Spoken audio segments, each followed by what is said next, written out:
សួស្តីអ្នកទាំងអស់គ្នាសាកមើលវីដេអូនេះបន្តិចសិនមើលនេះជាការ zoom ចូលទៅក្នុងកោសិកានៃសព្វរាងកាយរបស់យើងគឺ zoom ចូលទៅជ្រៅរហូតដល់ស្រទាប់កោសិកាតូចៗដែលមានច្រើនរាប់មិនអស់នៅទីនោះវាពិតជាស្មុគស្មាញក្នុងការយល់អំពីប្រព័ន្ធដំណើរការនៃកោសិការបស់យើងខ្លាំងណាស់ហើយយើងក៏មិនបានដឹងថានឹងមានអ្វីខ្លះកំពុងដំណើរការនៅទីនោះហើយខ្ញុំក៏នៅមានខ្សែភាពយន្តមួយយកមកសម្រាយក្នុងពេលបន្តិចទៀតនេះដែលវានិយាយរៀបរាប់ពាក់ព័ន្ធនឹងការធ្វើដំណើរធ្លាក់ចូលទៅក្នុងពិភពមួយដ៏ល្អិតឬគេហៅថា Quantum Realm ដូចទៅនឹងវីដេអូដែលខ្ញុំកំពុងបង្ហាញនេះហើយរឿងនេះដែរមានចំណងជើងថា Ant-Man and the Wasp សាច់រឿងគឺចាប់ផ្ដើមឡើងនិយាយអំពីអតីតកាលនៅក្នុងភពមួយដែលគេហៅថា Quantum Realm ឬពិភពពេលល្អិតជាមួយនឹងស្ត្រីម្នាក់ដែលជាប់គាំងនៅទីនោះ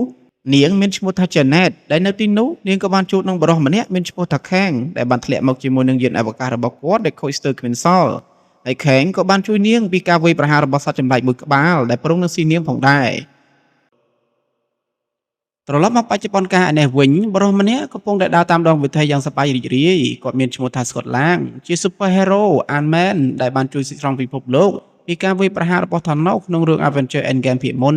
ជាហេតុធ្វើឲ្យគាត់មានកេរ្តិ៍ឈ្មោះគ្រប់ទីកន្លែងមិនថានៅហាងកាហ្វេឬតុអាហារគឺមានអ្នកនៅចាំប៉ៅឲ្យជានិច្ចប្រឡេកមកមើល Hope ដែលជាប្រពន្ធរបស់ Scott ឯនេះវិញក៏មានកេរ្តិ៍ឈ្មោះបោះសម្លេងមិនចាញ់ប្តីរបស់នាងប៉ុន្មានដែរនាងបានបើកក្រុមហ៊ុនបម្រើសេវាកម្មសាធារណៈមួយនិងបានជួយសម្រួលកិច្ចការជាច្រើនដល់មនុស្សគ្រប់គ្នាមើលទៅ Superhero ទាំងពីរនេះមានស្នាដៃច្រើនមិនចាញ់លោក Donald Trump អីគេនោះប៉ុន្មានទេជា Superhero Man ប៉ុន្តែពួកគេទាំងពីរមានកូនស្រីដ៏ក្បាលរឹងម្នាក់ឈ្មោះថា Cassie ហើយឥឡូវនាងកំពុងតែស្ថិតនៅក្នុងមន្ទីរឃុំឃាំងព្រោះតែនាងបានលួចយកបច្ចេកវិទ្យា Nanotech របស់តារបស់នាងមកបង្រួមឡានលោកបងប៉ូលីសឲ្យរួមម៉ូតូហើយក៏ត្រូវលោកបងប៉ូលីសចាប់តែម្ដងកាត់មកតុអាហារថ្ងៃត្រង់មួយរបស់ក្រុមគ្រួសារស្កុតឡាំងឯនេះវិញ